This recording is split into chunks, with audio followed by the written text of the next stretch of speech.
Ce que je veux partager avec vous ce soir concerne l'Évangile en tant que puissance de Dieu pour le salut. Et cela est tiré de Romains chapitre 1.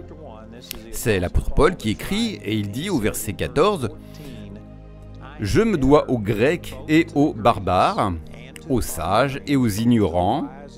De là mon vif désir de vous annoncer l'Évangile, à vous aussi qui êtes à Rome. » Puis au verset 16, il dit « Car je n'ai pas honte de l'Évangile de Christ. » Je pourrais prêcher sur chacune de ces phrases, parce qu'il y a des gens aujourd'hui qui ont honte de l'Évangile. Il y a des gens qui, lorsqu'ils sont au travail, ont une opinion, mais quand leurs collègues parlent de choses qui violent tout ce en quoi ils croient, ils ne disent rien. Et souvent, ils le présentent de manière à n'offenser personne et vont dire quelque chose comme « Je les aime, j'essaie d'être un témoin silencieux ». Mais la vérité est que, dans bien des cas, les gens ont simplement honte. Ils ont honte de se lever et de subir les moqueries. Paul a dit « Je n'ai pas honte de l'Évangile de Christ ». Car c'est, en parlant de l'Évangile, la puissance de Dieu pour le salut de quiconque croit, du juif premièrement, puis du grec, car en lui est révélée la justice de Dieu par la foi, et pour la foi, comme il est écrit, le juste vivra par la foi. Encore une fois, j'ai probablement 4 ou 5 heures d'enseignement sur les choses que je vais dire ici en seulement 20 minutes environ, mais quand il est question du terme évangile, cela est devenu un cliché pour nous aujourd'hui et la plupart d'entre nous utilisent simplement le mot évangile pour désigner tout ce qui a à voir avec le christianisme. Et les gens viennent en disant « Vous allez en enfer, Dieu est en colère contre vous !» Et ils diront « Je prêche l'évangile !» Mais ce n'est pas l'évangile. Le mot évangile signifie littéralement « bonne nouvelle ». Mais ce mot grec qui a été traduit par évangile, ici est très rare en dehors de la Bible. J'ai lu un commentaire à ce sujet qui dit qu'il n'y a que 2 occurrences de ce mot en dehors des Écritures dans toute la littérature grecque, ce qui concerne des dizaines de milliers de textes. Les gens n'utilisaient tout simplement pas ce mot parce que, oui, cela signifie bonne nouvelle, mais cela signifie littéralement des nouvelles presque trop bonnes pour être vraies. Et il y avait tout simplement rien qui correspondait à cette description jusqu'à ce que Jésus arrive. Et ce que Jésus a fait pour nous est une nouvelle presque trop bonne pour être vraie. Mais rappelez-vous, il écrivait aux juifs religieux de son époque qui étaient sous la loi. Et la loi était donnée pour mettre en évidence votre péché, pour vous montrer comment vous avez échoué. Elle était là pour vous enlever toute autosuffisance. Et il y a d'autres écritures, je ne vais pas prendre le temps de les consulter, mais surtout Romains 3, versets 4 à 7, où il est dit que la loi a été donnée pour vous condamner, pour vous faire revivre le péché en vous. 1 Corinthiens 15, 56, c'était la force du péché. 2 Corinthiens 3, 9 et 11 dit que la loi était un ministère de condamnation, un ministère de mort. Les gens ont mal compris l'Ancien Testament. La loi n'a pas été donnée pour vous faire ressentir l'amour de Dieu et vous attirer à Dieu par amour. Elle a été donnée pour vous montrer votre péché afin que vous cessiez de penser que vous pourriez plaire à Dieu par vous-même et que vous en soyez réduit à croire que Dieu, je dois avoir ta grâce et ta miséricorde, je ne la mérite pas. Et la loi était très efficace pour cela. Elle montrait aux gens leurs péchés. Et c'est à ce groupe de personnes qu'il écrivait. Il n'y avait aucune bonne nouvelle dedans. Vous savez, si vous faisiez 99 choses bien et une chose mal, la loi vous condamnerait pour cette seule chose que vous avez mal faite. Elle ne te donnerait pas un seul compliment. Elle était donnée pour amplifier, magnifier le péché dans le but de te faire tourner le dos à celui-ci. Maintenant, il n'y avait rien de mal avec la loi, elle était correcte. Mais elle ne montrait simplement pas la grâce de Dieu. En fait, il est dit en Jean chapitre 1 que la loi a été donnée par Moïse, mais la grâce et la vérité sont venues par Jésus-Christ. Ce qui contraste, la loi ne contredisait pas la grâce, elle t'y conduisait, te poussait vers la grâce, si tu la comprends correctement. Donc, je ne suis pas contre la loi de l'Ancien Testament, ce n'est pas ce que je dis, mais ces gens avaient vécu sous la loi de l'Ancien Testament et toutes ces règles, et ils l'avaient mal interprétée, pensant que la raison pour laquelle Dieu avait donné la loi était pour que tu puisses tout respecter et avoir une relation avec Dieu en fonction de la manière dont tu te conformais à la loi. C'était faux, c'était une mauvaise interprétation, mais c'est ce que ces gens croyaient. Donc quand Paul a dit « je n'ai pas honte de l'évangile », cette nouvelle presque trop belle pour être vraie, les gens religieux détestaient cela. C'était très offensant pour eux. Il n'y avait aucun cliché avec ce mot. Et donc, cela les rebutait beaucoup. Permettez-moi également de souligner que dans le même verset, il dit « je n'ai pas honte de l'évangile ». Et le mot grec qui a été traduit par « salut », ici est le mot grec « zoé ». Z-O-E. Et il a littéralement été traduit par « guérison » en Jacques chapitre 5 et dans bien d'autres endroits. Il était traduit par « délivrance ». C'était un terme qui s'appliquait à tout ce que Jésus a acquis pour nous. Cela ne se limite pas seulement au pardon des péchés. Et encore une fois, cela doit être redéfini parce que de nos jours, l'Église a changé le salut pour qu'il ne désigne que le pardon des péchés. Seulement le fait d'obtenir le pardon de tes péchés et de naître de nouveau. Et cela en fait partie, mais cela inclut aussi la guérison, la délivrance, la prospérité, la joie, la paix et bien d'autres choses. Tout ce que Jésus a acheté pour nous fait partie du salut. Donc remettons tout cela ensemble. Cette nouvelle presque trop belle pour être vraie concernant la grâce de Dieu est la puissance de Dieu pour le salut, non seulement pour le pardon des péchés, mais aussi pour la guérison, la délivrance, la joie, la paix, la prospérité et tout. Donc, disons-le de cette manière, si tu manques de quelque chose, et encore une fois, cela ne signifie pas que tu as perdu ton salut ou que tu n'es pas né de nouveau, mais si tu ne reçois pas les bénéfices de la guérison, de la joie, de la paix, de la prospérité, de la délivrance, et tu ne jouis pas de ces choses, alors cela doit revenir au fait que tu ne fonctionnes pas dans l'Évangile. Cette nouvelle, presque trop belle pour être vraie. Et il y a beaucoup de confusion concernant l'Évangile. Encore une fois, j'ai dit que certaines personnes disent simplement « tu vas en enfer » et disent que c'est l'Évangile. Eh bien, c'est vrai que les gens, s'ils ne connaissent pas le Seigneur, il y a un enfer auquel ils iront s'ils rejettent leur salut. Donc, c'est vrai, mais ce n'est pas l'Évangile. L'Évangile consiste spécifiquement à souligner que malgré le fait que nous avons tous péché et que nous sommes privés de la gloire de Dieu, et malgré le fait que le salaire du péché, c'est la mort, Romains 6, verset 23, l'Évangile est que Jésus a payé la dette que toi et moi devions, et il l'a entièrement réglée, selon 1 Jean 2, verset 2, il est la propitiation, c'est-à-dire le sacrifice expiatoire pour nos péchés, et pas seulement pour les nôtres, mais aussi pour ceux du monde entier. La bonne nouvelle est que même les gens qui n'ont pas demandé à Jésus de leur pardonner, Jésus a payé pour leurs péchés. Maintenant, ils doivent croire et recevoir pour que ce paiement leur soit appliqué. Il ne l'impose à personne. Mais la bonne nouvelle est que, malgré ce que toi et moi avons fait, et je ne mets aucune condition cela, malgré ce que chacun de nous a fait, Jésus a payé pour tes péchés. Les gens qui vont en enfer, ils vont avec leurs péchés pardonnés. Mais ils n'ont simplement pas accepté le paiement. Et il y a des gens qui se trompent en pensant qu'ils doivent le mériter.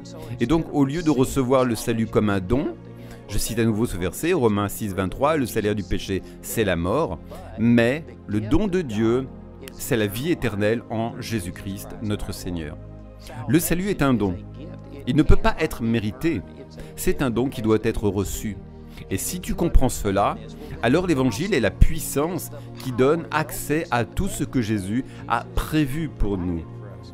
Si tu essaies de mériter la faveur de Dieu, cette attitude même, et certaines personnes pensent que c'est bien, qu'elles veulent servir Dieu, mais qu'elles veulent étudier la parole, qu'elles veulent être gentilles avec les gens, qu'elles veulent faire toutes ces choses, ne sont-elles pas de bonnes choses? Oui, ce sont toutes de bonnes choses, mais si tu les fais pour être digne de recevoir de Dieu, alors ce que tu fais, c'est simplement annuler ce que Jésus a fait. Tu as dit, Dieu, Jésus ne suffit pas, je dois vivre dans la sainteté. Et il y a des millions de gens religieux aujourd'hui qui essaient de faire de bonnes choses, mais ils comptent sur leur propre bonté. Et en réalité, c'est une gifle au visage de Jésus. Jésus ne serait pas venu et n'aurait pas souffert pour nous si nous pouvions avoir une relation avec Dieu par nous-mêmes. Et ce n'est pas une question de Jésus fournissant, disons, 50% et que nous devions compléter le reste. Soit Jésus a tout payé, soit toi et moi ne pourrons jamais le faire. Nous devons accepter ce que Jésus a fait. Et c'est l'Évangile, que malgré tes actions, Dieu t'aime parce qu'il est amour, pas parce que tu es aimable. Et tout repose sur la grâce, ce que Jésus a fait pour nous et non sur ce que tu fais pour lui. Et frères et sœurs, la grande majorité des gens, même la grande majorité des chrétiens ne comprennent pas ce que je viens de dire. La grande majorité des chrétiens essaient de mériter une relation avec Dieu. Ils pensent qu'à moins de lire davantage la Bible, de prier, de faire toutes ces choses, Dieu ne répondra pas à leurs prières. Maintenant, lire la Bible, vivre dans la sainteté, aller à l'église, prier, sont importants parce que cela te fortifie et rend ton cœur réceptif à Dieu. Mais cela ne change pas le cœur de Dieu envers toi. Dieu t'aime parce qu'il est amour, non parce que tu es aimable. Et c'est merveilleux. J'ai mentionné que j'avais vu ces vidéos de nos bureaux à l'étranger, et je ne sais pas si tu as vu celle sur l'Afrique du Sud. En français, ils sont allés dans le Congo francophone, et il y a un groupe de personnes là-bas. Cette femme expliquait, en fait c'était à Menton en France, qui racontait ce témoignage. Et donc à Menton, il y avait un groupe de personnes qui ont vu la différence entre l'ancienne alliance et la nouvelle alliance, la loi et la grâce. Et pendant 3 ans, ils ont simplement décidé d'étudier, de lire, pour essayer de comprendre quelle était la différence entre les deux. Donc une fois par semaine, pendant 3 ans, ces gens se réunissaient, faisaient des recherches, trouvaient des enseignements et les apportaient à ce groupe. Et finalement, l'un d'eux est tombé sur mon enseignement, sur ces mêmes sujets dont nous parlons, et cela les a libérés. Ils ont dissous ce groupe, et ont commencé un autre groupe appelé, tu te souviens? Je crois que c'était quelque chose comme le groupe de disciples d'Andrew, ou un groupe d'études, ou quelque chose comme ça. Et depuis 1 an, ils passent en revue tout ce que j'ai enseigné. Et ce sont des pasteurs. Ils disaient qu'en réalité, ils n'avaient jamais prêché l'Évangile. Pour la première fois, ils commencent à comprendre ce qu'est l'Évangile. Et cela transforme les gens. Je me souviens d'une fois où j'enseignais, nous étions avec un groupe de pasteurs en Russie et nous enseignions sur l'amour de Dieu et que l'évangile concerne l'amour de Dieu et la puissance de Dieu, tout ce dont Andrew parle.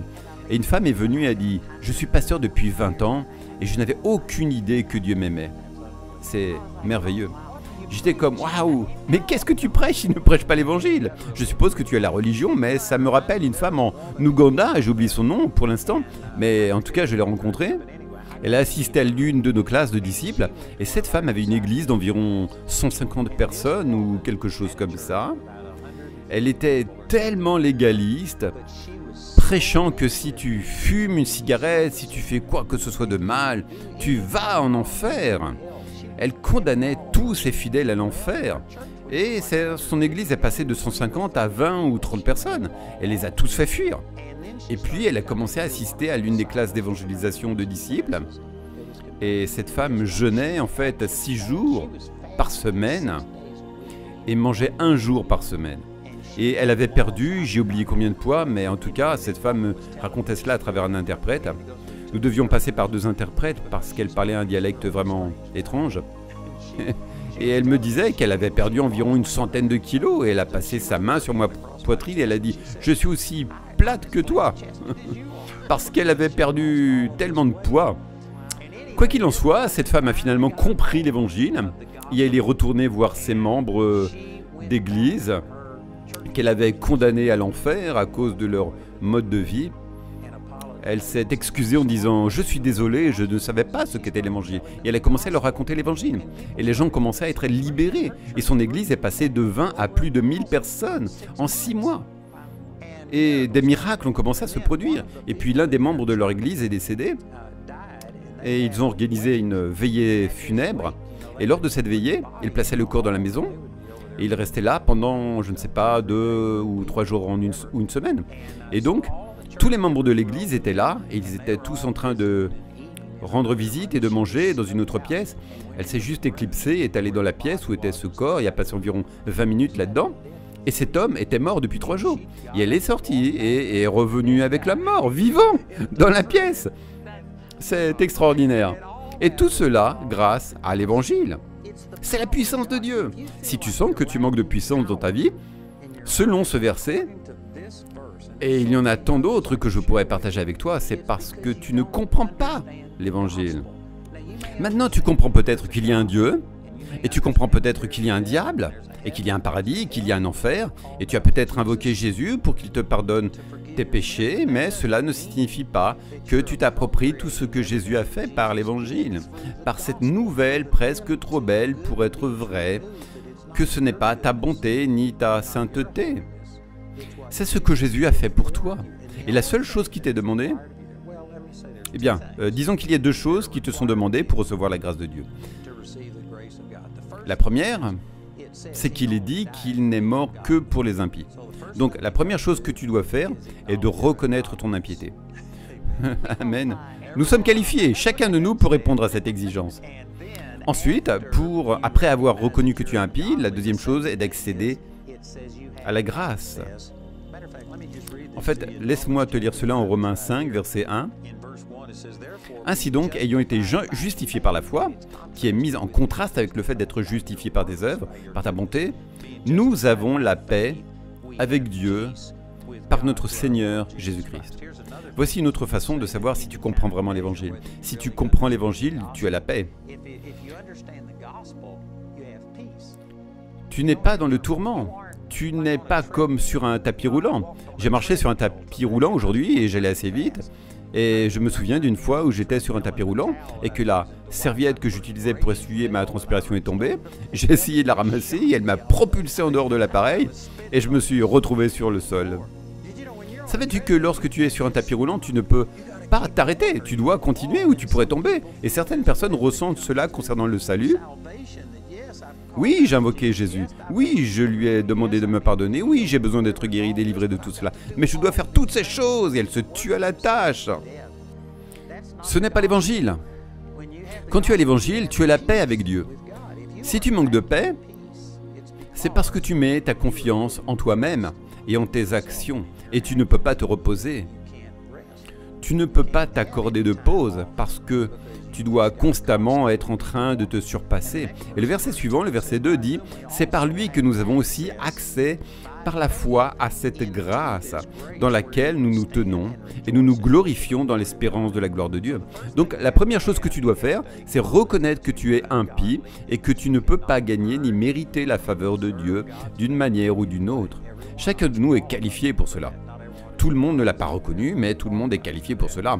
Ensuite, la deuxième chose est que tu dois avoir foi, car c'est par la foi que tu as accès à la grâce de Dieu. La grâce de Dieu est offerte à chaque personne. Il est dit en Tite 2, verset 11, que la grâce de Dieu, source de salut pour tous les hommes, a été manifestée. Cela signifie que même Hitler a eu accès à la grâce de Dieu. Tu pourrais prendre n'importe quelle personne de l'histoire, une personne qui est très mauvaise, et la grâce de Dieu s'est étendue à lui. Mais tu n'es pas sauvé par la grâce seule. Il est dit en Éphésiens 2,8 que tu es sauvé par la grâce au moyen de la foi. La grâce est ce que Dieu fait, mais tu dois répondre par la foi. La foi est ce qui te donne accès à la grâce de Dieu et à ce qu'il a fait. Ce mot « accès », ici en Romains 5,2, est un mot grec qui signifie littéralement « admission ».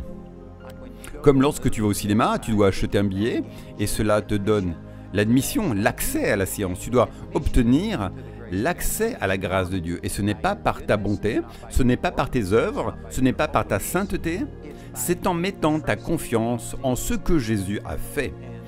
Et je te le dis, Satan est un accusateur des frères. Il va venir te rappeler tes péchés et te dire « Oh oui, Dieu existe, bien sûr ». Dieu pourrait faire des choses pour Carrie ou pour Andrew ou pour quelqu'un d'autre, mais toi, tu ne le mérites pas. Et il t'accusera. Et tu sais ce que tu dois faire? Tu dois accéder à la grâce de Dieu, à sa puissance en disant « Ce n'est pas ce que je fais, c'est ce que Jésus a fait pour moi. » Et c'est ce qui te donne accès à la puissance de Dieu. J'ai beaucoup d'enseignements à ce sujet. J'ai toute une série intitulée « Vivre dans l'équilibre entre la grâce et la foi ». Et en fait, à peu près tout ce que j'enseigne est en lien avec ces sujets. L'Évangile est la puissance de Dieu. Si tu manques de puissance dans ta relation, si tu penses que tu ne vois pas les choses de Dieu se réaliser, que tu sais qu'il veut que tu aies, mais que tu ne les vois tout simplement pas, tu as besoin d'une révélation de l'évangile de Dieu. J'ai beaucoup de ressources à ce sujet. Tu peux appeler notre ligne d'assistance. Les gens ont un ordinateur là-bas. Ils te montreront mes enseignements sur ce sujet. Tu pourrais leur dire quelle est ta situation. Ils pourraient te donner du matériel qui te sera utile. J'espère que cela t'aidera ce soir. Gloire à Dieu. Nous avons de très bonnes questions ce soir. Je veux les aborder afin que nous puissions entrer autant que possible. Alors Joline sur le chat demande « Le baptême d'eau a-t-il un effet sur nous au sens spirituel? Si oui, comment cela nous affecte-t-il » Il n'a pas d'effet en ce qui concerne la nouvelle naissance. Encore une fois, si j'avais le temps, je pourrais expliquer cela et vous le démontrer. L'un des plus clairs se trouve dans le 10e chapitre du livre des Actes où Corneille était sauvé et baptisé du Saint-Esprit et a parlé en langue. Et ce que la Bible dit que le monde ne peut pas recevoir. Donc il a fait tout cela avant d'être baptisé d'eau. Donc le baptême d'eau n'a rien à voir avec le pardon de tes péchés. Mais c'est un acte d'obéissance. Si tu obéis à Dieu, alors tu vas expérimenter une manifestation de sa grâce parce que tu lui fais confiance, tu crois ce qu'il dit et tu mets cela en pratique. Et donc cela a un impact spirituel sur toi, mais pas dans le but du salut, c'est juste un acte d'obéissance. Et cela fermera aussi la porte au diable. C'est une manière de proclamer publiquement que tu t'identifies maintenant à Jésus. Tu es mort avec Jésus, tu es ressuscité avec lui. Et quand tu fais cela, il y a des bienfaits, mais pas dans le but d'obtenir le pardon de tes péchés. Rhonda pose cette question. J'ai demandé à Jésus de venir dans mon cœur en tant que Seigneur et Sauveur, mais j'ai toujours l'impression qu'il me manque quelque chose. Je sais que c'est par notre foi en ce que Jésus a fait sur la croix du Calvaire que nous sommes sauvés. Mais j'ai toujours l'impression que quelque chose ne va pas tout à fait bien. J'ai toujours les mêmes problèmes que j'avais avant d'accepter Christ. Que me manque-t-il ? Eh bien, c'est une grande question. Et je dirais tout d'abord, s'il n'y a pas le baptême du Saint-Esprit, c'est l'étape suivante. Et encore une fois, je pourrais passer des heures à défendre cela et à en parler. Mais Jésus dit à ses disciples qu'ils étaient nés de nouveau en Actes chapitre 1, d'attendre jusqu'à ce qu'ils reçoivent la puissance d'en haut. Et le Saint-Esprit viendrait sur eux. Donc il y a une expérience distincte, en plus de simplement obtenir le pardon de tes péchés. Et c'est d'être baptisé dans le Saint-Esprit, ce qui inclut parler en langue. Maintenant, encore une fois, je n'ai pas le temps de parler de tout cela, mais si c'est nouveau pour toi, et si tu ne comprends pas ce que je dis, je t'encourage à appeler notre numéro 719 635 11 11. Chaque personne au téléphone est baptisée du Saint-Esprit, et ils peuvent te dire comment recevoir cela. Et c'est une première étape. Maintenant, encore une fois, cela ne garantit pas que tout ira bien. Donc Rhonda pourrait être baptisée dans le Saint-Esprit, parler en langue, mais tu dois ensuite renouveler ton intelligence. Romains 12, verset 2, après avoir parlé d'être un sacrifice vivant, dit « Ne vous conformez pas au siècle présent, mais soyez transformés par le renouvellement de votre intelligence afin que vous discerniez quelle est la volonté de Dieu, ce qui est bon, agréable et parfait. » Donc Rhonda, même si tu es baptisé dans le Saint-Esprit et que tu parles en langue, maintenant, c'est une nécessité. Et si tu ne l'as pas, obtiens-le. Mais tu dois encore renouveler ton intelligence. Les Écritures disent en Proverbe 23,7, « Tel un homme pense dans son cœur, tel il est. » Donc si tu n'expérimentes pas la victoire et que tu sens qu'il te manque quelque chose, je peux te garantir que c'est parce que ton intelligence n'est pas renouvelée. C'est là que réside tout l'enjeu de la parole de Dieu. C'est aussi l'essence de mon ministère. C'est ce sur quoi notre école biblique est basée. Tout ce que nous faisons, y compris cette étude biblique, vise à aider les gens à renouveler leur intelligence. C'est un processus. Je ne sais pas quel âge tu as, Rhonda, mais tu es suffisamment âgé pour avoir passé des années, voire des décennies, à penser d'une certaine manière. Et faire demi-tour pour aller dans une autre direction n'est pas aussi simple que de tourner une pièce de monnaie. Et il faut du temps pour changer sa façon de penser. Nous avons beaucoup de ressources pour t'aider. Je te recommande, juste en fonction de ta question, de te procurer mon enseignement intitulé « Un changement sans effort », qui t'expliquera ce que tu dois faire pour commencer à voir cela se réaliser. Samaya sur YouTube pose cette question. « Je n'ai pas honte de l'évangile, mais je suis timide pour le présenter. Comment puis-je surmonter cette timidité ? être plus courageuse et partager efficacement la bonne nouvelle pour sauver les pécheurs et les âmes de salut. J'ai aussi un enseignement sur ce sujet. Et j'ai aussi un petit livret, et ce titre en rebute beaucoup. J'espère que tu ne seras pas rebuté, mais il s'intitule « Être centré sur soi-même, source de toute douleur ». J'étais un introverti, je ne pouvais pas regarder une personne dans les yeux et lui parler. C'est parce que je pensais constamment à moi-même et que je recherchais tellement l'acceptation que j'avais peur de dire ou de faire quelque chose de mal. Alors je me refermais à cause de cela. Samaya, tu ne le formuleras peut-être pas de cette manière, mais c'est vraiment ça. Si tu es timide et réservé, c'est parce que tu penses à toi-même. Si tu pouvais penser aux autres, ces personnes, tu pourrais être la seule Bible qu'elles liront de leur vie. Tu pourrais être la seule vérité à laquelle elles ne seront jamais exposées. Et si tu ne pensais pas à toi-même, si tu pensais plus à elles qu'à toi, tu t'exposerais à n'importe quelle moquerie ou critique parce que tu les aimes tant. Et bien sûr, ce n'est pas seulement l'amour pour les gens, mais aussi l'amour pour Dieu. Si jamais tu en arrives à aimer Dieu plus que toi-même, alors tu te mettras en danger et risqueras d'être critiqué simplement parce que Dieu a fait tellement pour toi que tu ferais n'importe quoi pour lui. Encore une fois, cet enseignement intitulé « Être centré sur soi-même, source de toute douleur » est très utile. Je dis toujours que lorsque tu réalises vraiment comment Dieu te voit et que ton identité est en Christ, alors tu ne te soucies plus vraiment de ce que les autres disent, parce que tu sais que tu es aimé de Dieu. Cela te donne une audace différente pour agir, parce que tu n'as plus peur de ce que les autres vont penser de toi. Dieu nous a créés pour la relation. Il y a quelque chose en chaque personne qui aspire à être acceptée. Et si tu manques de compréhension de combien Dieu t'aime et t'accepte, alors tu dépendras de l'acceptation des autres et cela te paralysera. Mais quand tu comprends combien Dieu t'aime et que cet amour ne changera jamais et que rien de ce que tu fais ne le fera t'aimer plus ou moins, une fois que tu comprends cela, le rejet des autres n'est plus si important, car le Dieu Tout-Puissant t'aime. Et il est plus précieux que n'importe quelle autre personne. Une fois, un homme est venu me voir et m'a fait un sermon en me disant tout ce que je faisais de mal. Je l'ai interrompu et je lui ai dit « Qui est mort et t'a fait Dieu ?» Et il m'a regardé comme pour dire « Que veux-tu dire ?» J'ai répondu « Tu n'es pas Dieu. Je ne cherche pas à te plaire. Le Dieu Tout-Puissant m'aime et à cause de cela, je ne me soucie pas de ce que tu penses. » Il était vraiment offensé. Il a dit « Tu devrais te faire du souci. » Et j'ai répondu « Je ne le fais pas. Comparé à Dieu, tu n'es personne. » Maintenant, je pourrais être plus direct que Carrie. Carrie ne dirait probablement jamais cela, mais le principe est vrai. Elle fonctionne selon le même principe. Elle serait plus gentille en le disant « Mais c'est vraiment ce que tu fais. Si Dieu t'aime, les autres choses importent peu. » Et cela t'empêche d'avoir peur. Tim pose cette question dans le chat.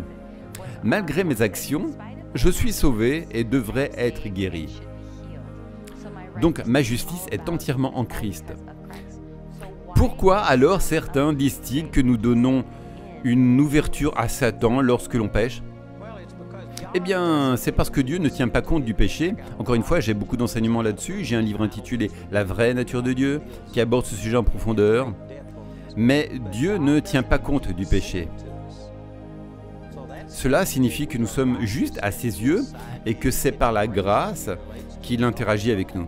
Mais nous ne traitons pas seulement avec Dieu, nous avons un adversaire, le diable, comme un lion qui rôde cherchant qui il pourrait dévorer.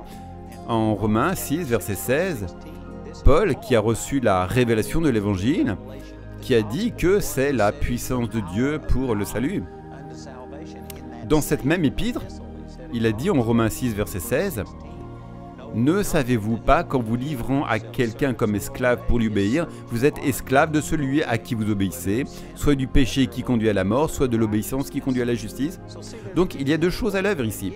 Oui, c'est vrai que je suis en bonne relation avec Dieu, par la foi en Jésus, et ma performance n'a rien à voir avec cela.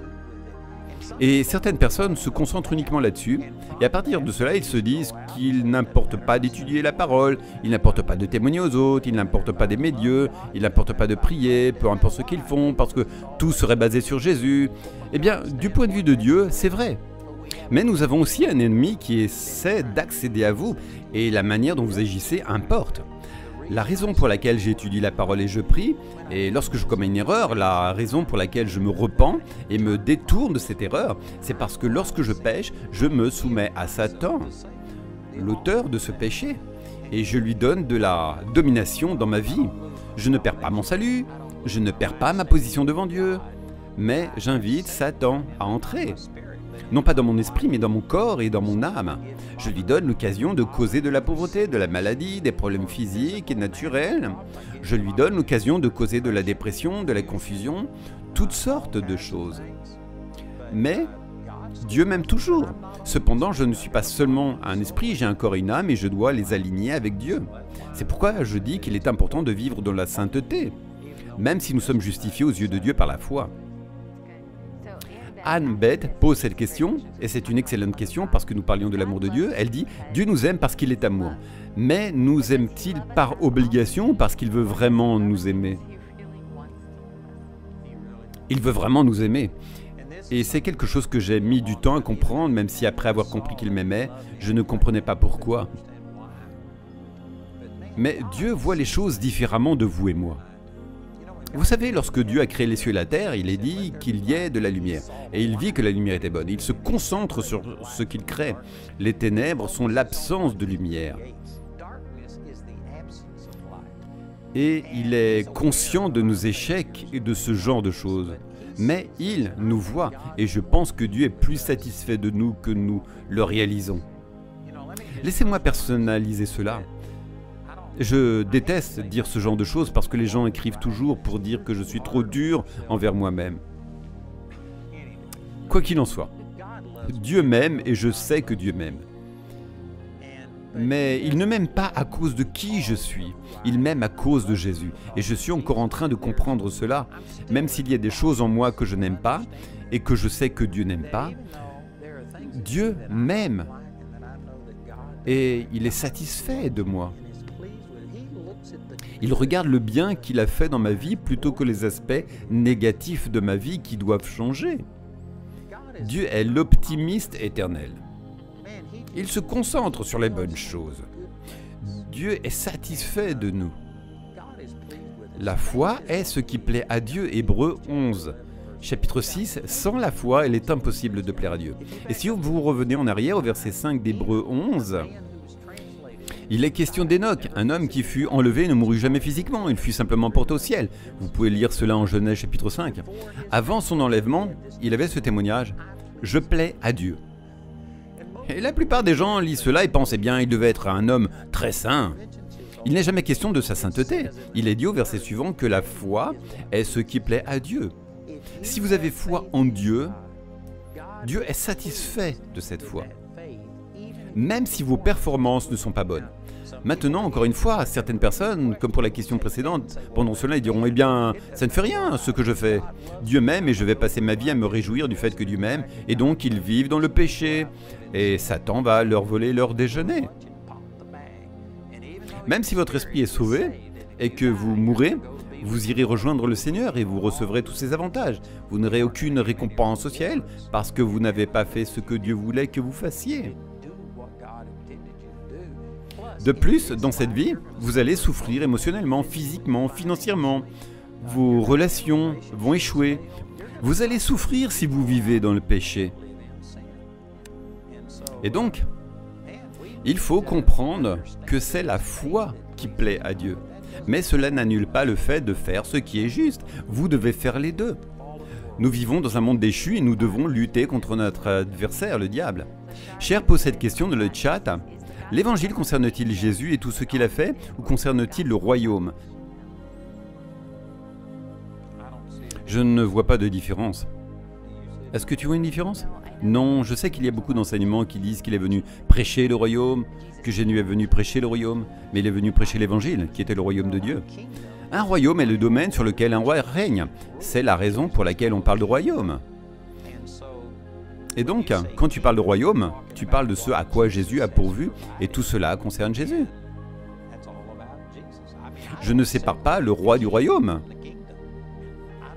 Je ne suis pas sûr. Elle pourrait dire que tu peux avoir Jésus et avoir une relation avec lui, mais ensuite manquer tous les avantages de ce à quoi il a pourvu. Si c'est ce qu'elle appelle le royaume, je serais d'accord avec cela.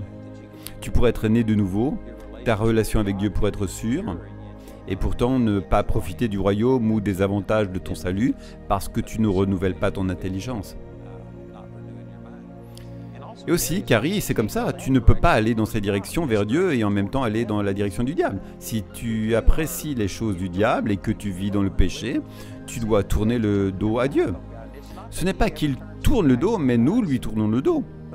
Et il a les bras ouverts de son côté, il veut t'aimer, te tendre la main et répondre à tes besoins, mais tu vas dans la direction opposée. Tu ne seras pas spirituellement disposé, tu n'auras pas la compréhension nécessaire pour recevoir les choses de Dieu.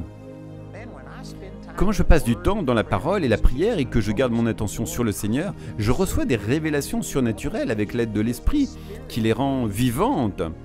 Quand je passe du temps dans la chair, et il ne s'agit pas nécessairement de chair pécheresse, il ne s'agit pas de choses classées X ou R, il suffit de passer votre temps à regarder, je ne sais pas, des reality shows, des jeux télévisés, des choses qui sont simplement naturelles. Ce n'est pas un péché.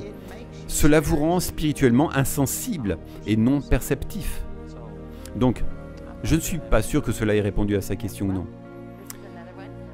Yann, sur le chat, dit « Si vous allez dans une église qui n'enseigne pas l'évangile, que devriez-vous faire ?» Sortez. C'est ma réponse, c'est très simple. Et je sais que c'est compliqué parce que les gens disent « Mais mon mari y va » ou « Ma famille y va » ou « J'aime les gens là-bas ». Et il peut y avoir toutes ces autres raisons avec lesquelles vous devez composer, mais laissez-moi vous dire ceci, j'ai été pasteur de 3 églises. Et il faut un miracle pour que le pasteur redresse une église. Et je peux vous garantir qu'en tant que membre de cette église, vous n'allez pas changer cette église. Vous pourriez peut-être changer quelques individus, mais vous courez également le risque de parler contre ce qui est prêché depuis la chair et de causer de la division et de la confusion. Et il vaudrait en fait mieux que les gens qui sont croyants, mais qui croient peut-être à certaines choses erronées, aient de l'unité plutôt que d'avoir de la discorde et de la division parmi eux. Et je vous le dis, c'est difficile de contrer ce qui est prêché depuis la chair sans causer de la discorde et de la division. En fait, j'ai ce témoignage probablement 20 ans après avoir quitté l'église baptiste, et j'ai tenu une réunion et une femme est venue me voir, et c'était lors d'une de mes réunions. Elle m'a dit « J'allais à l'église avec vous dans l'église baptiste » et j'ai dit « Vraiment? Comment avez-vous reçu le baptême du Saint-Esprit dans l'église baptiste ?» Et elle a dit « Parce que j'ai vu qu'ils vous ont expulsé. » Et elle a dit « J'ai commencé à poser des questions et quand j'ai découvert qu'ils vous ont expulsé parce que vous croyez au baptême du Saint-Esprit et au parler en langue, et je me suis dit, tout ce qu'il a, je le veux aussi. » Et elle a reçu le baptême du Saint-Esprit. Et donc, je dis que, en partant et en continuant avec le Seigneur, vous pourriez probablement inspirer autant de personnes que vous pourriez en inspirer en restant là et en causant des problèmes. Mais encore une fois, vous n'êtes pas loin pour changer cette église. Vous pourriez avoir des amis que vous pourriez influencer, mais vous n'allez pas changer l'église. Seul le pasteur est ouin pour cela. S'il est un bon pasteur et si vous avez une relation avec lui, je lui parlerai, partagerai la vérité que Dieu vous montre. S'il ne connaît tout simplement pas la vérité, comme nous en avons parlé plus tôt à propos de certains de ces pasteurs qui ne savaient même pas qu'ils ne prêchaient pas l'évangile, s'il est ouvert à cela, alors vous pourriez lui donner des ressources et lui montrer ce qu'est le véritable évangile. Et s'il reçoit cela, gloire à Dieu. Mais s'il ne le fait pas et s'il s'oppose à ce que vous dites, tout ce que vous allez faire en restant là est de causer de la discorde. Je partirai et j'irai quelque part où vous pouvez grandir. Donc, plus de temps. Eh bien, j'étais sur le point de continuer. Et je dirais ceci, que toutes les questions auxquelles nous n'avons pas répondu, consultez-nous à nouveau sur la page Facebook d'Andrew Ministries. Cliquez sur « J'aime » et nous prenons toutes ces excellentes questions et nous y répondons davantage. Et si ce que j'ai dit ce soir a piqué votre curiosité, encore une fois, j'ai des centaines d'heures d'enseignement à ce sujet. Et vous pouvez appeler ce numéro que vous voyez à l'écran. Et la plupart des personnes là-bas sont familières avec tous mes enseignements. Et vous leur dites ce dont vous avez besoin et elles peuvent vous dire ce que nous avons qui répondra à ce besoin. Encore une fois, n'hésitez pas à demander la prière, à participer au ministère, Merci beaucoup à tous, merci de vous être joints à nous. N'oubliez pas que nous faisons cela chaque mardi soir à 18 h. Que Dieu vous bénisse, nous vous reverrons la semaine prochaine.